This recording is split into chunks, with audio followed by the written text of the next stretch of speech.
State Security Agency has set the ball rolling in its fight against corruption. 2 of its employees are in court for defrauding the agency of millions of rand. You've got to listen to this. Xoli Mngambi, this is an employee in the agency's IT department. They're facing 28 charges, including theft, fraud, and forgery, amounting to over millions of rand. Well, for more on this, we're joined by the State Security Agency's advocate, Mahlodi Muofhe. He leads the intelligence agency domestically. Mr. Mahlodi, thank you very much for your time. Can I just ask you how Mr. or Miss Mngambi, I'm not sure what their agenda is, how did they defraud the agency of at least 1.1 million rand? Good morning, Tony, and to your viewers. He is a male, the one who appeared yesterday. The other one who appeared last month or so is a female. Okay. There are a few more whose cases are almost at an advanced stage, so I'm sure we'll be visiting the commercial court in Pretoria for some time. But thanks to the political leadership we have now, Minister Lodwa and Deputy Minister Sizikodwa, for allowing us to, in fact, do this sort of work, because it's important to cleanse the agency from its bad past. Yeah. And, you know, I guess from bad practices in the past where people confused intelligence with thieving, it became a free-for-all in the agency. And not everybody, I must emphasize. Many women and men in this agency do a good job. And all these cases that we have opened and we continue opening, because there are still more to open, are not as a result of some external informants or so, but members on their own. They're coming forward to say, no, it's now or never. There's no way in which South Africans can be led by people who steal. Some people who steal, and they're very much in the minority. Can I just interrupt you there for a second? You know, very interesting words that you've just used there. You said, at some stage within the agency, thieving or corruption became a free-for-all. I was watching the minister on another platform last night, and she seemed to be saying, no, the situation is not out of control. It wasn't really a free-for-all. It's just certain cases or certain elements. It does appear that this issue is widespread. If someone in IT can just defraud the agency, pretending that they were attending courses when in actual fact they were not. They were just swelling their pockets. This issue is widespread within the agency, is it not? No, Polly. And I think even Minister Zolo yesterday basically was saying that there are just a few APOs who do this stealing. Of course, the damage is immense.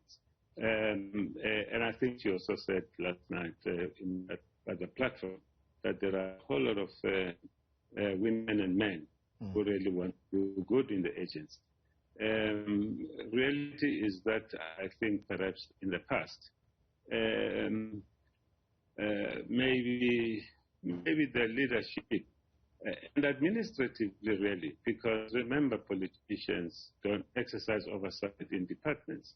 So, you know, those who led the agency, you know, at accounting officers level, dropped the ball, because most of these things should have been reported by them. Yeah.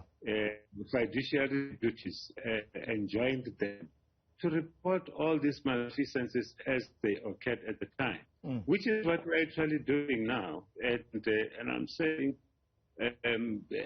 for me as the head of domestic branch, I'm a bit fortunate that there is a political will. I mean, just hearing from what is happening, even at the commission, it looks like things were done different. Yeah.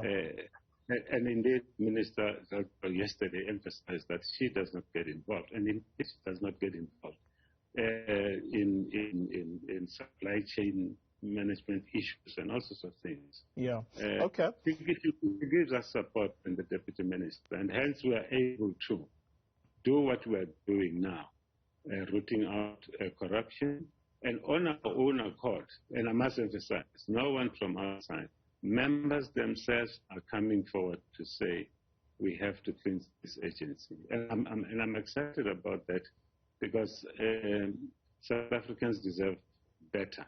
I agree with you. And I don't think any South African listening to that would disagree with you that South Africans deserve better. But for things to get better, we need to go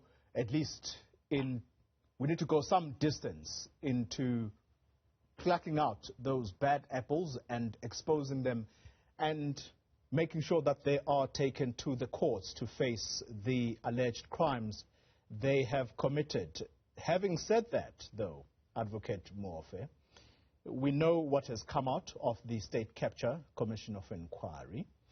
South Africans, for them to get a sense that things are becoming difficult for those who have been used to thieving in this institution, because the very character we're speaking about, this stealing allegedly happened in September of last year, or 2019, I beg your pardon. I think it started in September 2019, and his crimes went all the way up until February of this year. So that tells you just how brazen people are. When can we expect you or the minister to go and lay charges against the man who used to lead this institution, who somehow finds himself in another government department, if you are serious about cleaning up? Yeah. Sorry, I'm a bit lost. I'm not too sure who you're speaking about, but someone who used to lead this department and is in another department, who is implicated one or the other. Perhaps you can take me into your confidence and tell me who that person is. Okay, but I'll do that. Let me do that. Okay. The person I'm talking about, who's alleged to have committed lots of instability in that institution, including monies getting lost. I'm talking about Arthur Fraser. These are allegations that came about at the time that he was in charge of the department. Yes, you'll appreciate that at my position, I was only appointed to this agency in 2019. And systematically and with the help of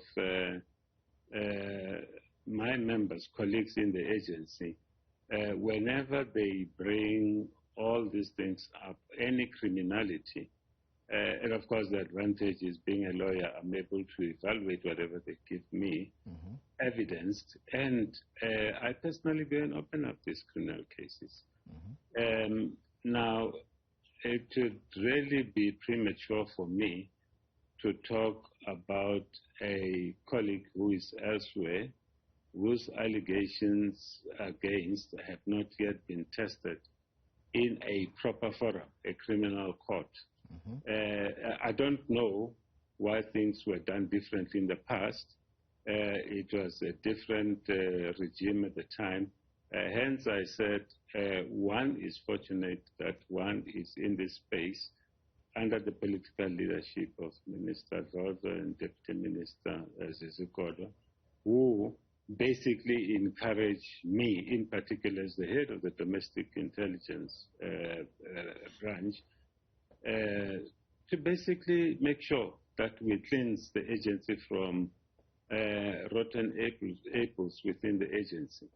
I think we need this sort of political support to be able to fulfill this sort of mandate, because with resistance, if any, I mean, you'd imagine that you've got even members who will be scared to come forward because perhaps the ship is not sailing in the same direction.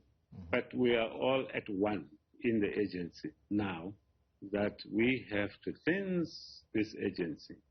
Now, Xoli, I'm a lawyer. The noise outside, I listen like and watch like everybody else. But for so long as evidence is not brought before me, I'll find it very difficult to take action. But I can tell you that at the rate at which we are going and the rate at which we are constant visitors to our local police station, in the agency, I am satisfied that we are in the right direction, and we are not only opening up these criminal cases. Advocate Mahlodi Muofhe, I've given you, I think it's probably about 2 minutes now. Yes.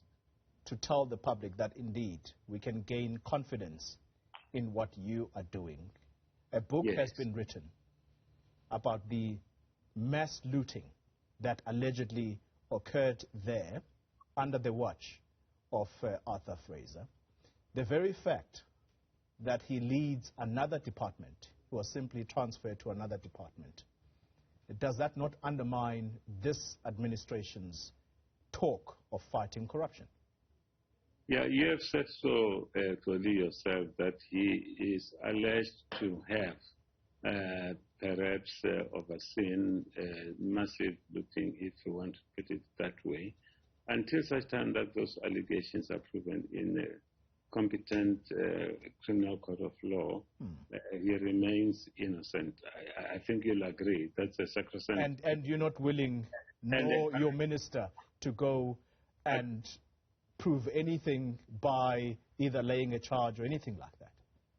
Well, I've just said, Xoli, that my colleagues in the agency, they themselves are coming forward, reporting some of these cases, and I would imagine that I have no doubt in my mind that all malfeasances which took place in the past, because they are voluntarily doing so, they'll also bring this and others as well. I've just said to you that we are constant visitors as the agency at our local police station reporting these cases. All right. And up until such time that they are brought before a court, I'm sure South Africans now realize that there is a new wave in the agency of ensuring that those who stole and steal in the agency are brought before a competent criminal court. And I think South Africans should take a cue from the cases which are now on the court roll and others, as I say, that are almost at an advanced stage. It's only 22 cases.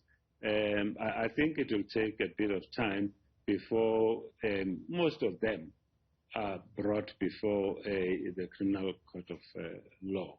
But I can assure you, Xoli, that we won't leave any stone unturned.